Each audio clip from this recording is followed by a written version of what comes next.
right, everybody. Just in the interest of time, I'll go ahead and get started. Wow, this is awesome crap.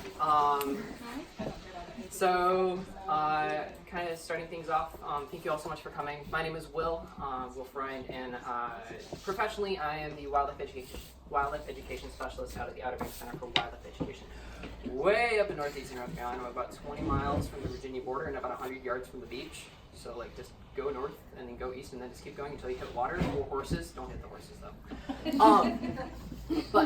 That's where I'm up with the North Carolina Wildlife Resources Commission. But I am here completely separate from that to talk about a little project that I'm doing. So the title of this talk, Climate Change in Coastal Communities Through Storytelling. This is a part of a big kayaking project that I'm going to be doing next year entitled Climate Kayaking Conversation. I'm the project lead, as well as the documenter, editor, producer, planner, this is a little everything. This is all just me. So really kind of the mission of my project for starting is engaging citizens in coastal communities through storytelling.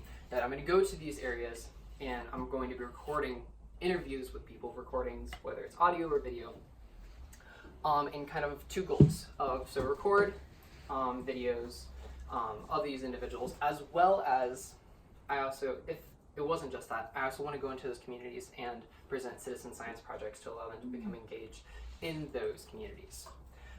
Because that then all leads me then to my greater vision of let's all live in nature with harmony together.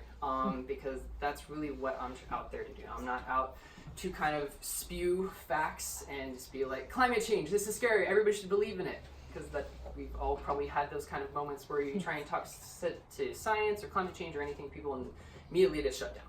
And that doesn't help anybody. So kind of what I'm going to be doing in this talk is starting just kind of the who, what, when, where, why, how this project. And then once we've kind of gone over that a little bit, then I'm going to start going over why storytelling. Why am I doing this versus a lecture or just going around and just paddling for no reason? Where I'm going to be at, where I'm at with my current planning, how I got to my planning process, what's left to be done, and then also a little of activity as well. So to start things off, who am I and why am I even doing this? So the map here is everywhere I've lived in my life. As you can see, I tend to have a coastal affinity in my life. I was born in Ohio, but then realized fairly quickly that really being near the water is where I'm from and where I need to be. So I grew up here in North Carolina. I grew up in Raleigh. I went to school at the College of Charleston in Charleston, South Carolina. But then a big part of this inspiration for this project was a study abroad program called Sea Education Association, where I started down in San Juan, Puerto Rico, and I did 5 weeks of deep water blue sailing, sailing from Puerto Rico to Bermuda, back to Cape Cod, and was amazing. If you ever have kids looking to do any kind of study abroad, highly recommend. And then after graduation, I've worked at a host of amazing institutions all across the Southeast. Of those 5, 4 of them were in beach communities. So there's this continuing trend for kind of helping with some of these acronyms. North Carolina Museum of Natural Science in Raleigh, Georgia 4-H, so it was environmental education on Tybee Island, Bottom Island Conservancy, Moat Marine Laboratory and Aquarium in Sarasota, Florida, and then also North Carolina Wildlife Resources Commission, where I'm at now. So now that's kind of where I'm at. Where am I going? So I'm going to be going in a kayak. I'm going to be starting out in Miami, Florida, all the way down here, and then I'm going to be kayaking up the Atlantic Intercoastal Waterway. Show of hands, who's ever heard of that? Okay, good. Has anyone ever been on the ICW? Okay, oh man, that's even better. Okay, cool. So just a little background on the ICW. So it was originally, construction started in 1855 and was started by the Army Corps of Engineers, although it was actually first surveyed in 1772 with the Chesapeake Albemarle Canal. That was where it was first surveyed, but it's basically the area between the mainland and the barrier islands going up all the way to the coast. This is just one section. There are 3 non-contiguous segments that go all the way from Norfolk, all the way around, down the tip of Florida, around the Gulf, and to Brownsville, Texas. The original thought was to do the whole thing, sized it down a little bit. You can actually go all the way up around through the Great Lakes down the Mississippi in one without having to take your boat out of the water. It's called the Great Loop. It's about 8,000 miles. People have paddled it. Takes about a year and a half. Seems a little excessive for me. But when am I doing it? Obviously, I'm not doing it right now. I'm up out of the coast. So I'm going to be starting in Miami, Florida in March of 2020. So next year, it's about 6 months out. And then the first question I get is, well, how long is this going to take? So if I were to deadhead it 20 miles a day, which is about average, it'd take me 50 days to do it. It's about 1,100 miles. But I'm averaging 3 months. Because of the communities that I'm going to be going into, I want to spend some time in those communities, getting to know those people so that I can really get an authentic story with them. So I've budgeted 90 days. So what on earth am I using? So I said I'm kayaking. Kind of. So I'm using this boat here called a Hobie Mirage Adventure Island, which is, many of us know Hobie kayaks. This is one of their lesser known kayaks. So this is a kayak with 2 upward pontoons. It's actually inspired by the native Polynesian cultures, that it's not a trimaran per se. It's these 2 outriggers here are just for support. There's no storage or anything like that. But what it allows me to do is so this is actually where I live. This is my neighborhood dock, which is pretty awesome. But there's trampolines there, but I can also put extra attachments for storage and whatnot, because I also have a lot of camera equipment with me. And also, through this, you're going to be seeing lots of logos, because a big part of the project is I'm being sponsored by quite a few different companies. So first off is this boat is being sponsored by Kayak Surf Company, which is part of Kayak Kites. For those who've been up the coast, you probably have seen them, and you kind of have to, because they're kind of this behemoth out on the coast. I could have chosen a lot of different boats, but the reason I chose this was for a couple of reasons. First off is I wanted to be 0 emissions for this. So I didn't want to have a motor, I didn't want to have any kind of gas or any kind of emissions coming out of it. So this has 3 methods of propulsion. First off, obviously, it has a sail. That's hopefully going to be my primary method of moving, because on the coast there's always wind, and the predominant wind direction during where I'll be going is most south to easterly wind, which will be good for me. Also, the reason my timeline for those March to June is, 1, I'm chasing warmth north, so my average temperature is between 80 and 85 degrees the entire way, as well as it avoids hurricane season. I've evacuated for 3 hurricanes in my life, and I would like to not have to do that on a boat. And so Kayak Kites is letting me borrow this boat, and then it's going to be returned to them. I don't know if they'll actually want it at the end, but that's their, at least they're like, oh, we're going to want it back. We'll see.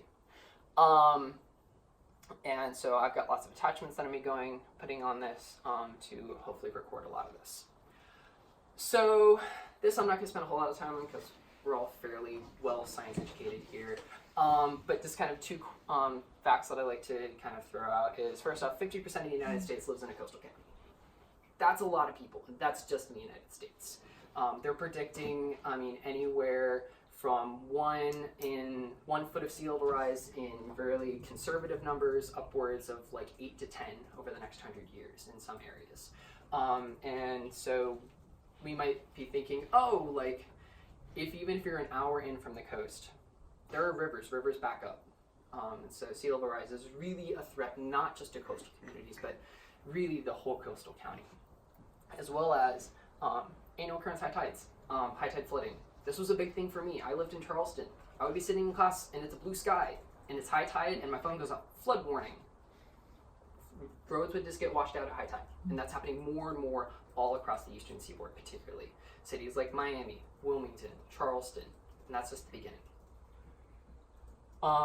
So why storytelling? Why should I do this and not versus just going and, say, taking pictures and being like, hey, this is happening, and not actually talking to the people? First off is, I've gotten some criticism for this, but there's more to climate change than just facts. Yes, the facts are great, but facts don't help with policy. We need to not only have the facts, we need to have both the cultural and political will to do this.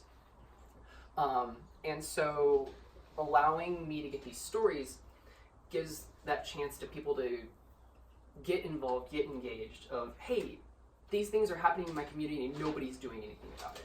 Or we've tried, but no one's listening to me. This is kind of their chance to help get their voice out there. This whole project is not out there to basically affect policy, but to inform policy. Also, kind of alluded to this, switch it from lecture to conversation.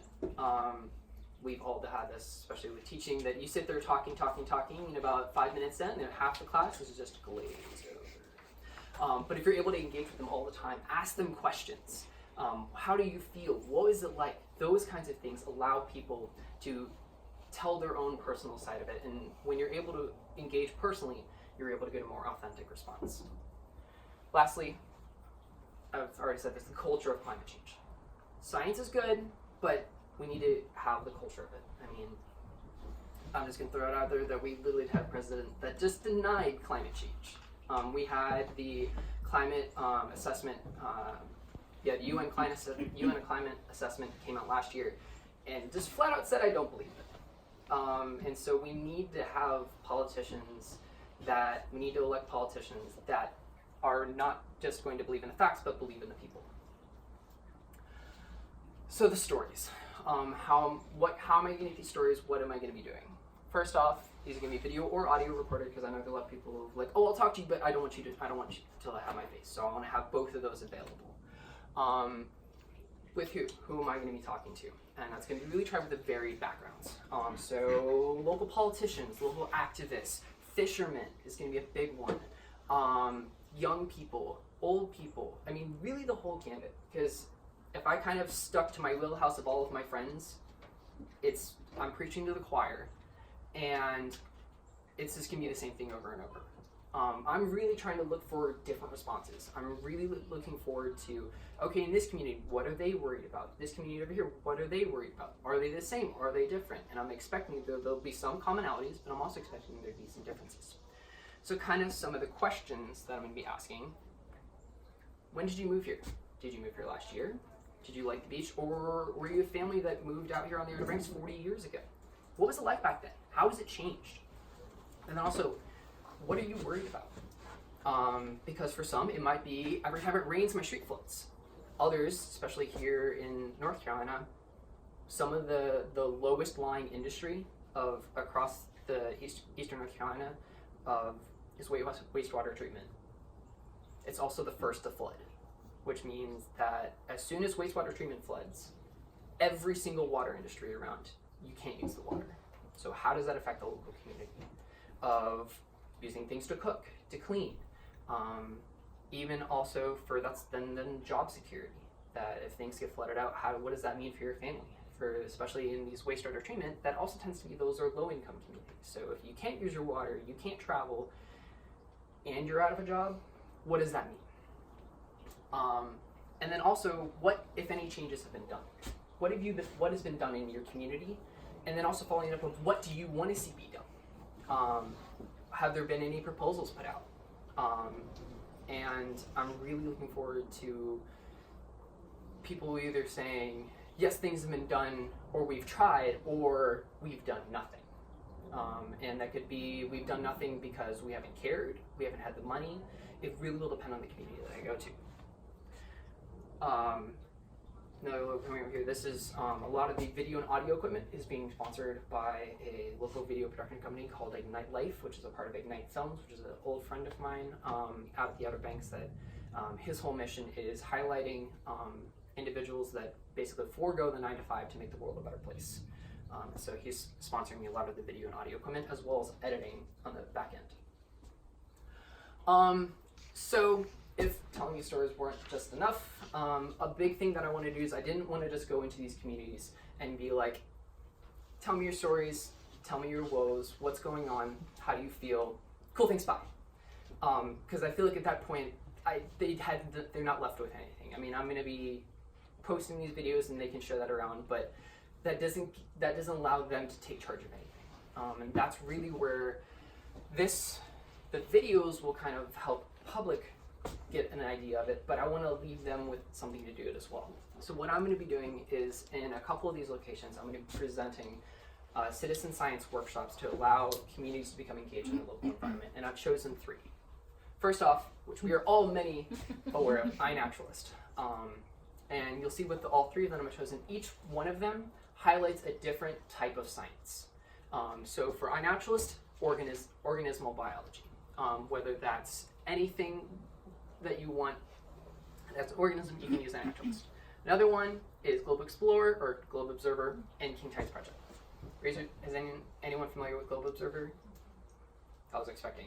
So Globe Observer is instead of going from organisms, Globe Explorer, Observer, is ecosystem based. So it's taking pictures of trees, mosquito habitats, clouds, I mean a whole list and I'll get into there.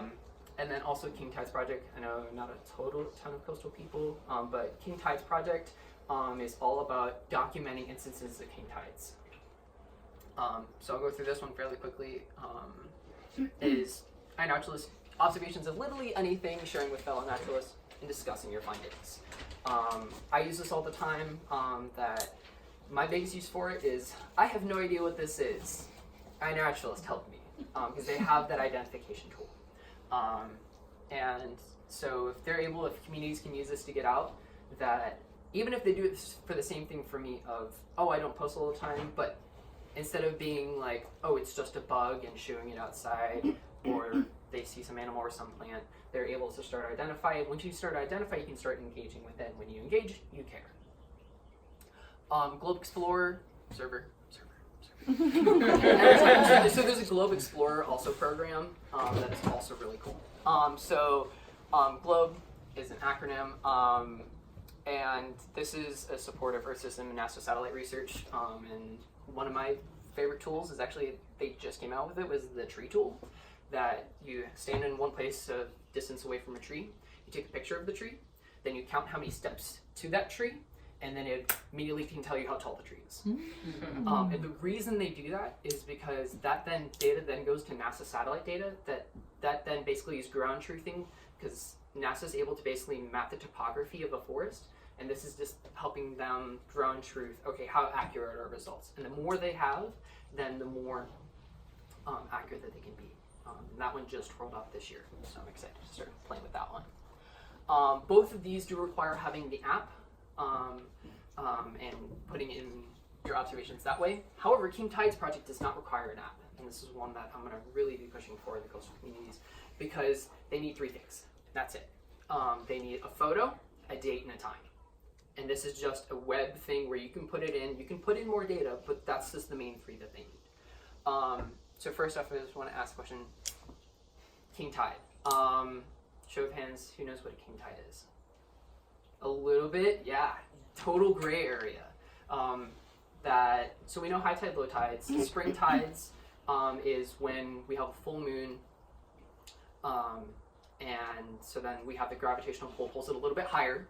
Sometimes king tides or spring tides can be anywhere from a few inches to a foot or more higher than average.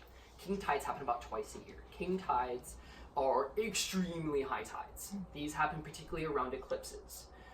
That not only is because the full moon and new moon are tend to be alignment, but eclipses is even better alignment, so you get that little bit more. And in some areas, so like down in Florida has fairly small tides, so king tide could mean a couple of inches difference. However, in Georgia, for those who've been to Georgia tides are huge. Just the average tidal range in coastal Georgia is 6 to 9 feet. Throw in a spring tide, 10 to 11. King tide up to 12 feet. And so taking instances, photos of these king tides is really important to help figure out, all right, where is eroding, what's washing away, what communities are getting flooded, and this all goes to a NOAA database. This is also based out of a project out of California. But there's also, this is just a general King Tides project, but there is a smaller North County King Tides project that if you're in coastal communities and you want to learn more about that, let me know. My project, our center uses that as well. So instances of King Tides, location type, that's really the 3 things. Now you can start putting in like the things that are around and more environmental, what is the water temperature, what's the air temperature, all things like that. But really that's just the main 3 things that they need. So, where am I going to be stopping? Because obviously I can't do 1,000 miles in one day. So this here, all the major red dots are places that I know I want to stop. that these are just a few of the towns. Obviously, there are more names than there are dots because I couldn't get all the dots to fit. But the way I chose these towns, and these are not all the towns I'm visiting. These are just the ones that I want to get interviews in. And many of them are like major towns, big cities: Myrtle Beach, Charleston, Norfolk, Wilmington, things like that, getting that kind of big city feel. But then there's also quite a few towns here that I had no idea existed. But the way I found them is there's a website called Surging Seas that they have a interactive GIS map that you can start and play with effects of sea level rise on communities. That you can anywhere from 1 to 10 feet. You can, it's on a scale. You can increment it by foot, and you can choose of what's the effect on this population at 2 foot sea level rise in terms of population, in terms of social vulnerability, in terms of wastewater treatment plants. I mean, it's a whole bunch of different stuff, and you can sit there and drag it and be like, who gets flooded out and who doesn't. So what I did to determine these towns, I went to the social vulnerability, which is kind of a combination of environmental justice, low-income communities, and a whole bunch of stuff. But I went to a 4 foot sea level rise, which is a totally plausible sea level rise by 2100. And I went and chose 2 or 3 towns that were at high risk in each state. Now, obviously, I'm going to be stopping many more places, but these are kind of the big ones that I want to hit. So, research and planning. How did I get here? First off, a lot of the science research. Biggest thing, government reports. That climate assessment that the UN put out. Oh my gosh, that is an amazing document. If you hadn't, check it out. Do it, because it is incredibly approachable. It's not like your general like science paper with just like pages and pages of documents. It's broken down chapter by chapter, really good infographics, and really user friendly. It's specifically designed to be web format. So if you're looking for anything climate assessment wise, check that out. And then lots of media articles. In terms of impacts, I kind of alluded to this with the risk assessments, but then also just look at your local news, because they're the ones that are talking about this more than anyone. And actually, NPR right now, this week, is doing, I think it's this week or next week? It's this week. This week. They're doing a whole week on impacts of climate change, as well as WRAL, which is in Raleigh, with like 250 other local news organizations, and CBS are doing a whole partnership of doing more climate awareness programs as well. So it's going to be a big week, as well as it's Estuary Awareness Week, I think, as well, which is also super exciting. Today even. And then in terms of my paddling, I've done lots of paddling in my life, but this is 1,100 miles of paddling. It's a little bit of a different animal. And so my biggest thing is that I don't have to do this all on my own. There is so much amazing, especially when it comes to blogs and forums and websites. There are guys that have done big trips like this before, and they have like, these are where I camped. This is the gear that I used. This is how I dealt with this situation. And especially with the boat that I'm using, there's an entire community around Hobie Islands that some of these people have modded the bejesus out of these things. That I've seen people put second sails on them, motors, full tents, boat biminis. I mean, it's amazing what these guys do.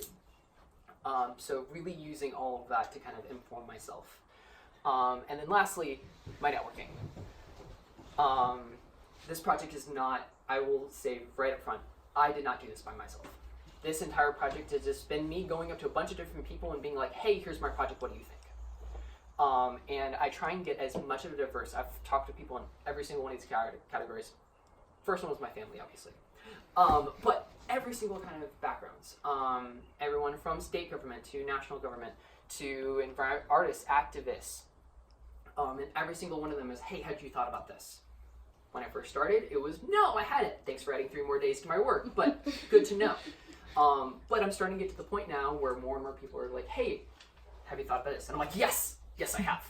And that's kind of showing me of, hey, I'm starting to get somewhere. Now, obviously, money. We have to talk, like, I want to be transparent with this project. And so first off, I'm going to be raising money, and all excess proceeds for this project are actually going to go back to EENC, specifically their mini grant program. This program they just launched this year, that is a $250 grant to any educators for whether it's materials or substitute or travel, anything like that. So really, where is this money coming from? So I'm looking at about a $15,000 budget. That number is actually going up a little bit. That needs to be updated. But it's coming in from four main sources: monetary donations, that's coming through just family and friends, as well as a GoFundMe that I've had. But then also a big thing is in-kind donations, so like the video and audio equipment, and the boat, things like that, as well as me personally, I'm matching a lot of it. So I'm putting in a lot of my own gear, a lot of my own money to this project.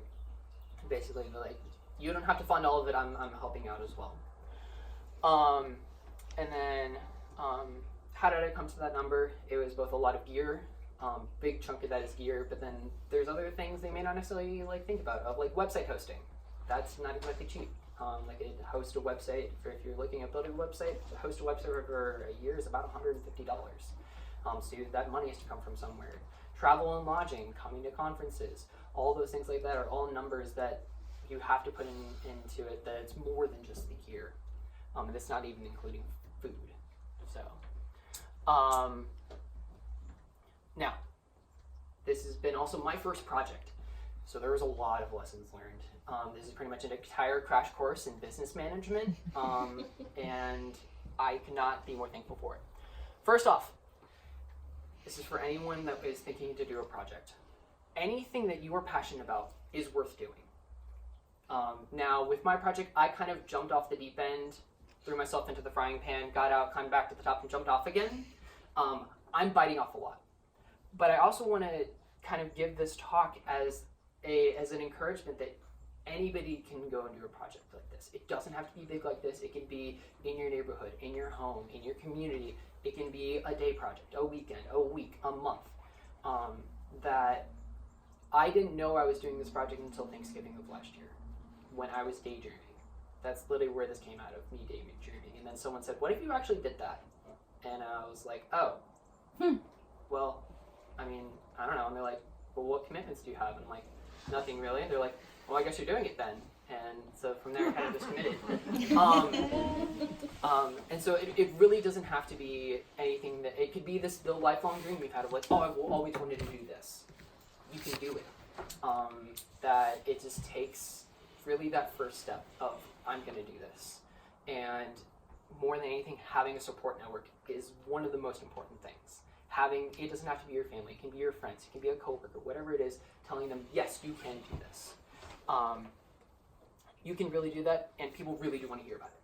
I get tired, I think all the time, all I talk about is this project, and I apologize to anyone who's been talking to me this entire conference, that's literally all I talk about. But the thing is, people really do want to hear about it. It's really exciting. Also, grants. They have really long application timelines. So if you're looking to do grants, budget, year plus. That they can really take some time.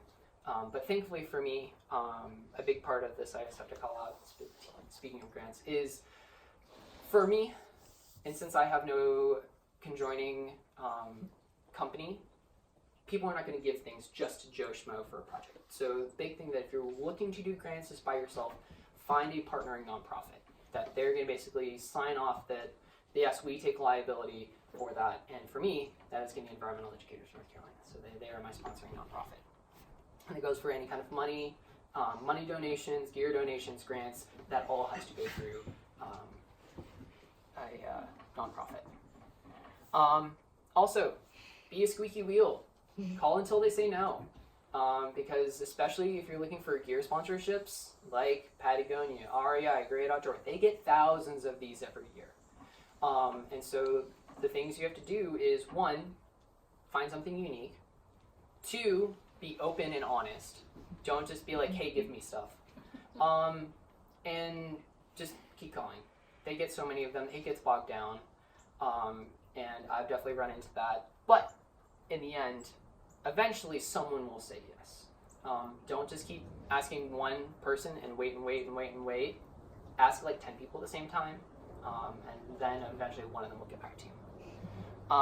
And also have everything ready the first question, because time is money, and so for them, if you're able to walk in and be like, hey, I'm ready to, like, wanting to get sponsored, they'll be like, yeah, you'll need to submit a proposal, literally be like, here. So that way you can't cut them off. So not actually physically cut them off, but like, have everything ready. Have your answers ready, have your proposal ready, have your budget ready, have all that ready to go. You may not need it, but have it just in case that you need it.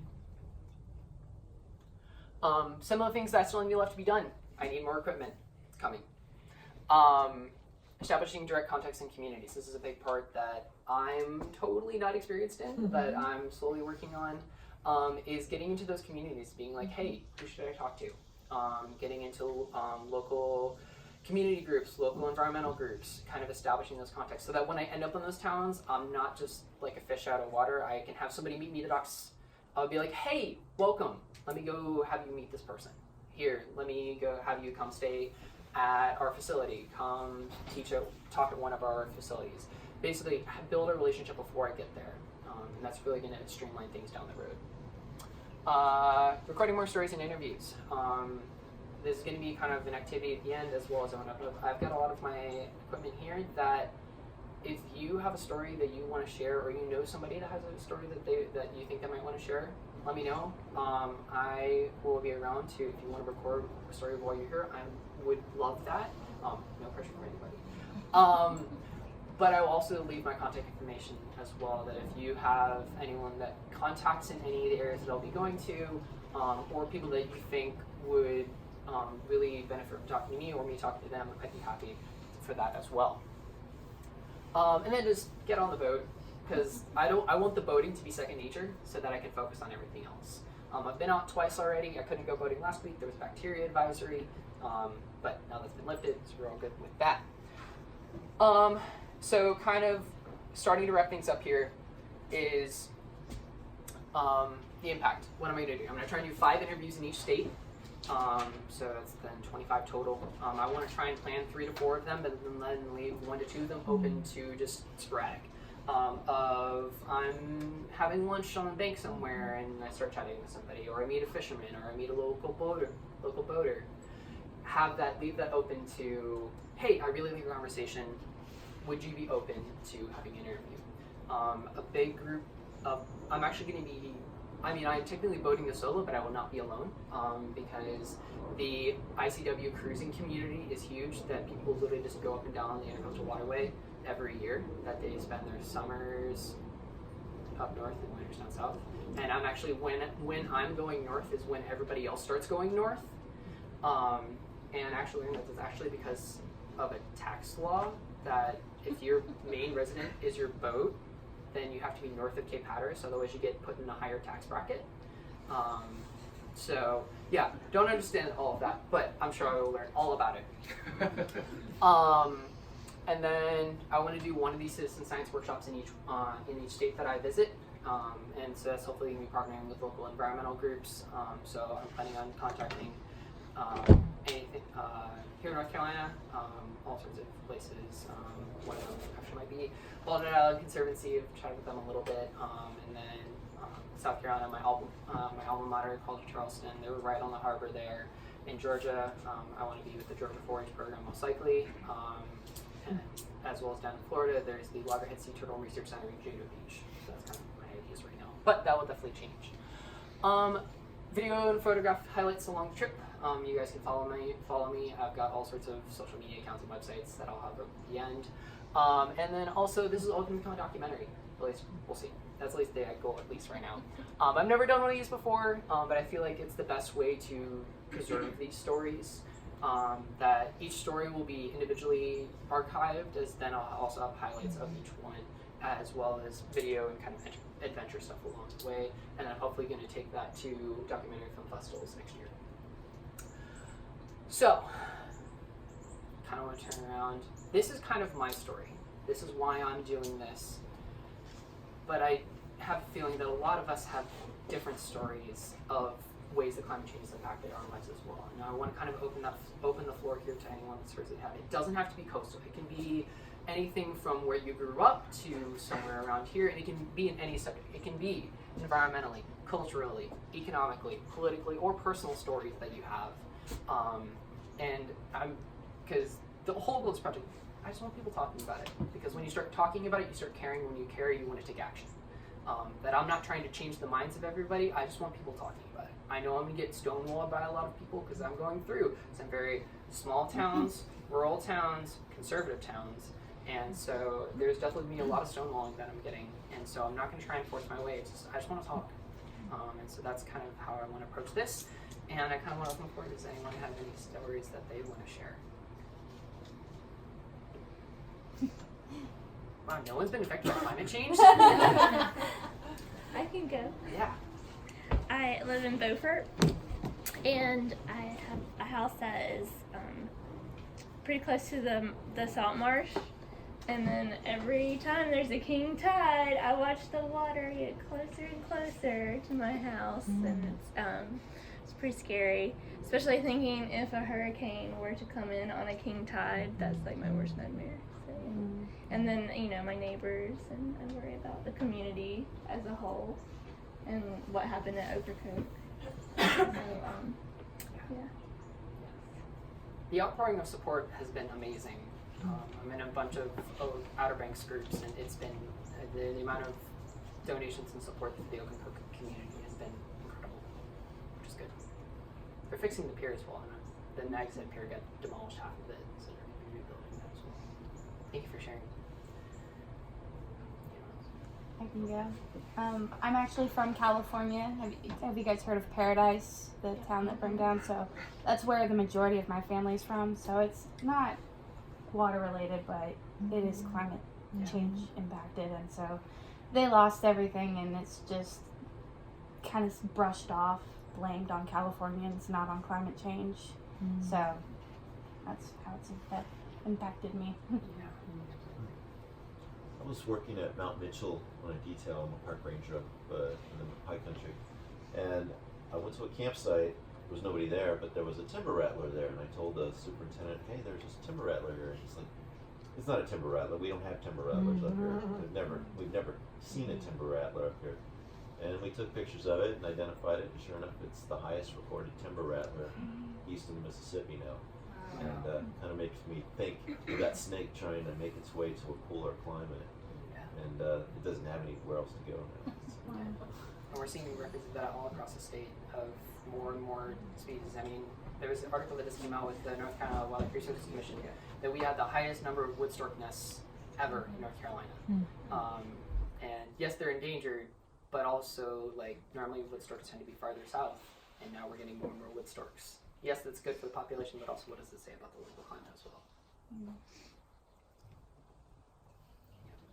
Well, and those sorts of things, especially with the citizen science, are really good ways for students to catch all that citizen science data that they're collecting. It's really valuable when you're looking at climate change. I mean, because it's real data. I mean, they have anecdotal data, like in the Smokies, some of the salamander species, which, they're pretty mobile. They find some species, less of them on the south sides of the ridges before, and they'll find them on the north side of the ridges, where there were already other salamanders, because, that's what the Smokies has most of. I want you to do a sub-documentary while you're at it. And just record the boating community, because on the Intercoastal there's an incredible amount of adaptation that's happening on board with ways to live and survive and keep your food and waste and competence. So all of those technologies shared, I think, would be pretty inspiring to people that are trying to live small. I mean, there's all those onboard solutions are all, a lot of them are solar powered. So that could be like a micro show. There definitely will be some interviews with some voters there. Because I'm gonna try and hang out with them anyway. Because that's the community you're in. It's the most accessible. So I'd watch that one. Cool. Absolutely. Okay. Thank you all so much for sharing with that. And if you have any other questions or stories you want to share, I'm happy to talk about that after. Kind of wrapping things up here, just one final call out to all my sponsors that I have for this project. There are more coming that I have in the pipeline that I can't publicly say yet, but I'm super thankful for all the work that my sponsors have done so far, as well as everyone that's been donating to my GoFundMe and just supporting me in this project. Even without money, the support really goes a long way to help me kind of continue this project forward. And then also next year, I'll see you guys next year. And that with this project, this is part 1 of 2. Next year, I'm going to be hopefully, if I'm able to come back, I'm going to do a second part to this of the wrap up of what happened, what major things did I learn, and then if I have the ability to do a showing of the documentary, I'm going to try and do that as well. So keep on the lookout for that, and that's really all I have. And I just want to back one more. There we go. That the biggest thing I just want to finish up with is go out, go on an adventure. We get stuck in our offices and our homes too often. I mean, I know Netflix is great, but go out, explore your local environment. Just go hike a local park. Those are there for your use, and they're entirely underutilized these days. Get yourself out, get your kids out, go on an adventure. Sorry, one more question. Is the Wildlife Commission giving you a sabbatical, or is your job going to come open? I bet people are wondering that too.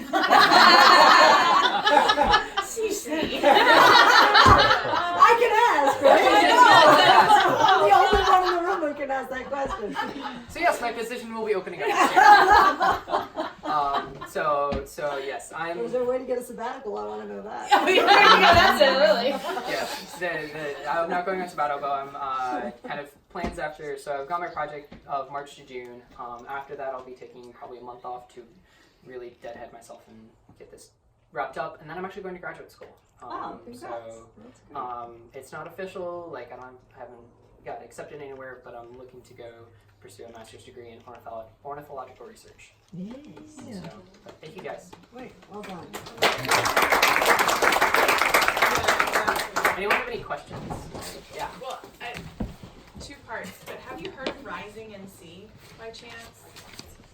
So It rings a bell. So it was photos, but it was done. Oh yeah, that's what I was going to do. So it was the photos part, but what they did is they went through coastal North Carolina and collected the stories of people who are being affected by climate change, and has these massive photos that you see in front of. It was an artist and then someone who they're both local to down East North Carolina. Okay. And I was just going to give you their names because they would probably be really interested. They can definitely get you in contact with people in North Carolina, like some of those community leaders, like Karen Amsbacher, who's the executive director of the Core Sound Waterfowl Museum and Heritage Center. She's like one of the gatekeepers of the community down there. Okay. So like, I'm going to pass that on to you. Perfect. Thank you. Yeah. Any questions? Yeah. Is that a kayak like super modular? Can you take off all the Yes. pontoons and just use it as a I can normal use kayak? everything can come off, and I can use it just as a bare bones kayak. Yeah, Cool system. yeah. So when I come through, I'll be posting community paddles. So if you're towards the coast, I'm going to be stopping in areas. If you want to come kayak with me for a day or come for a day or two, I'll be doing that as well. So, but yeah. There we go. So yeah, my website is climatekayakconversation.org. You can also find me on Facebook and Instagram. And thank you guys so much for allowing me to talk about my project. You're gonna need a bigger room next year.